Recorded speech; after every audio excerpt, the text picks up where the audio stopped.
Okay guys, I have my Ram 2024 and I have the light on, you see.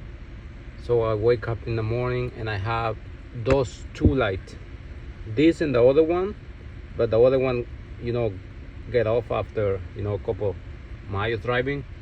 And I read the menu and I have the assistant is off. So I'm gonna do this.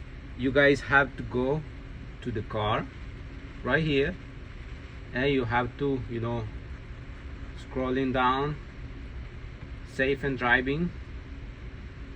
You can look for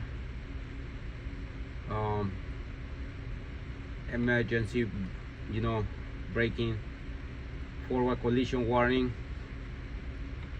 You click on that, you see it's off, so you gotta put only warning emergency, and the light just right off.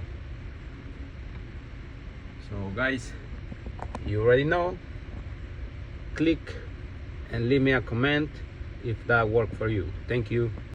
Take note, you will have the light on when it's problems to see in the front of the windshield, but don't worry about that. It's gonna be off after everything is clear. So don't worry if the light is on for a couple minutes.